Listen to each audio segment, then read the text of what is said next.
Good evening and welcome to Pearl Magazine.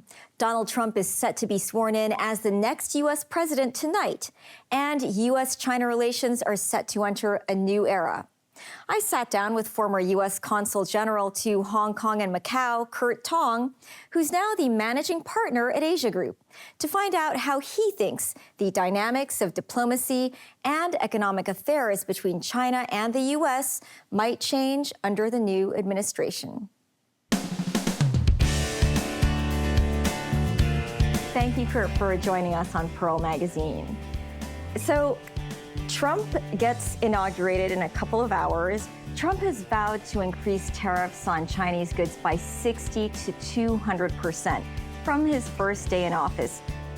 How serious do you think he is about this?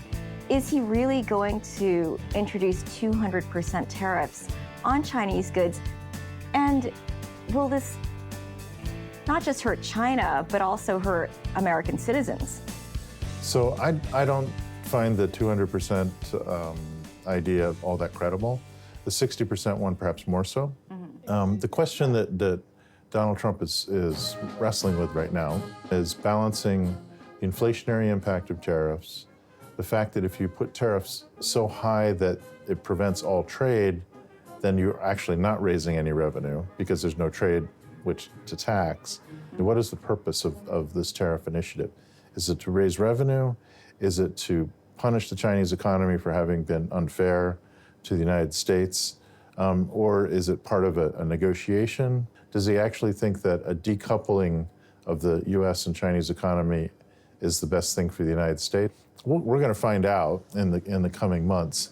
China itself is an active participant in this conversation. Mm-hmm. How China reacts to threats or actual launching of tariff programs by President Trump once he's president will be an important factor determining how this shapes out. Right. Do you think China might take a harder line this time than they did during his first administration? Absolutely. And I think it's quite clear that Beijing's been preparing a whole slew of measures to use as counter leverage towards the United States in this economic policy struggle. Mm-hmm. Those include export controls, various administrative measures, China's own tariffs on U.S. goods, and also, most fundamentally, the willingness or unwillingness to negotiate under the pressure of tariffs from the U.S.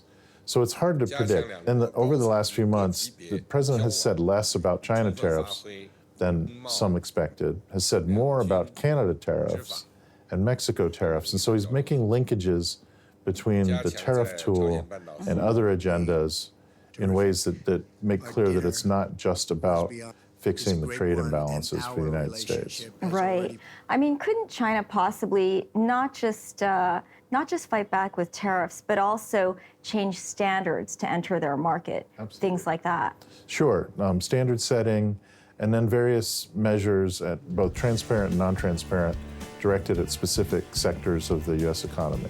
So, and a clear foreshadowing of this took place last month when the Biden administration issued new restrictions on semiconductor exports to China on, I think it was December 2nd. And within 24 hours, China announced its own countermeasures in the form of export controls and also a advisory message towards companies to de-emphasize purchasing of U.S. semiconductors because the U.S. is an unreliable supplier. Clearly, they were prepared for the message. They sent their own message back. The real audience for that was not just the Biden administration, but President Trump's team.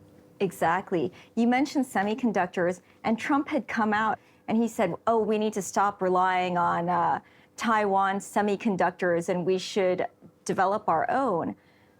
If they do that, what's to stop Taiwan from then going back to China and trading with their semiconductors?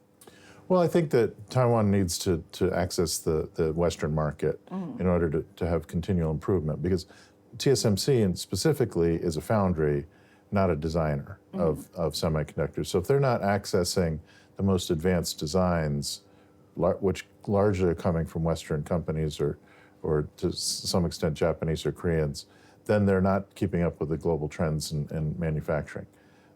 That said, I do think that Taiwan has agency in this entire question and will not necessarily just do what the United States wants it to do in terms of where they produce and what they produce and who they sell it to. Recently, the UK and China agreed to deepen trade ties in financial services, investment, and trade. Do you think we will start seeing other countries and territories going into their own agreements with China? Clearly, from Beijing's perspective, it makes sense for them to diversify their own international economic relations. They've lost ground in Europe because of China's support or implicit support for Russia's invasion of Ukraine. That's been the single most damaging thing to China's position in Europe. They're now trying to bring that back and improve that relationship. You see outreach from China towards Japan in particular. Right. You mentioned the Russia-Ukraine war and China supporting Russia. Trump has just said he's got a great relationship with Putin. He seems to be friends with Putin. So when you take the enemy of my enemy is my friend, is the friend of my friend my friend? Whereas Russia's friends with North Korea and China. So again, with Donald Trump, one needs to discount statements like my best friend, because he says that about everybody, including people he's about to abuse in a business deal, right? But I do think that his intention is to accelerate a negotiated solution to the Russia-Ukraine war.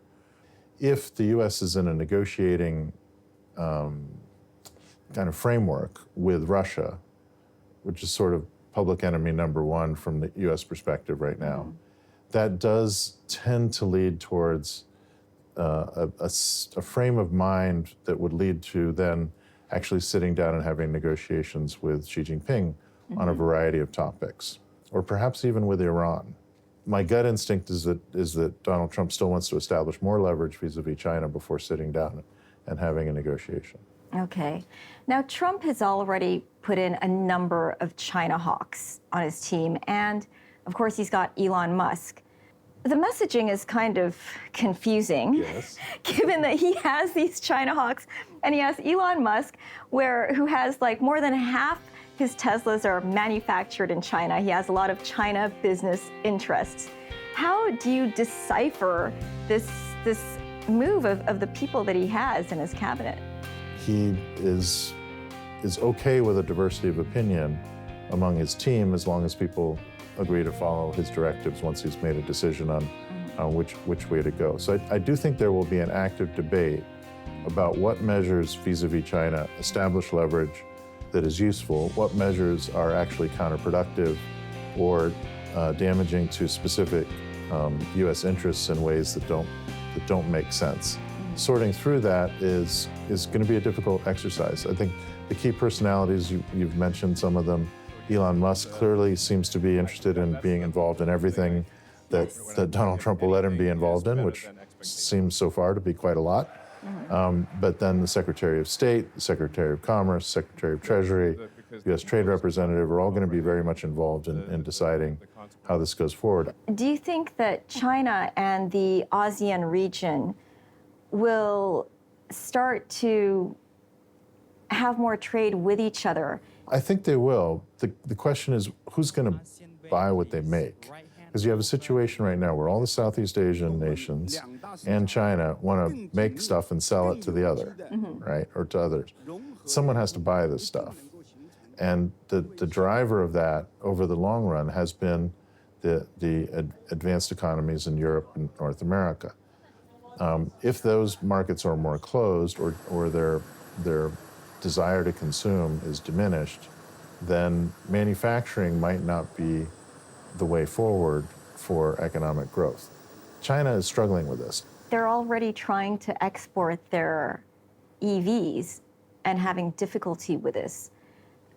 Given that they are struggling to export them to the US and also to some parts of Europe, what are their chances of exporting them within the ASEAN region? And would China also have to set up the infrastructure for it, like charging stations, things like that. Yes, there's a lot of players involved. There's EV manufacturing companies, there's the Chinese government, there's Chinese financing.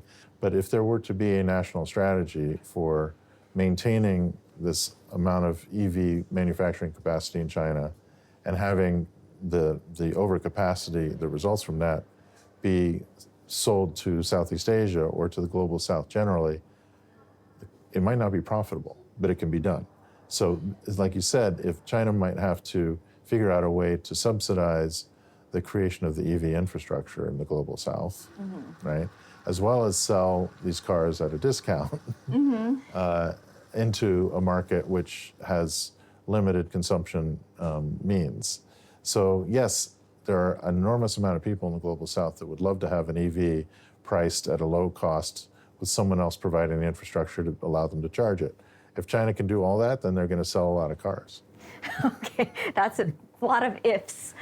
It's not impossible, actually. Yeah. It just whether the return on investment from concentrating on that effort as opposed to, say, having everyone build a lot more restaurants and have more fun inside China in a more relaxed, liberalized economy, economists would tell you just relax and let the market decide rather than trying to force all the resources through this one aperture. Right. Okay, thank you so much, Kurt. Thank you.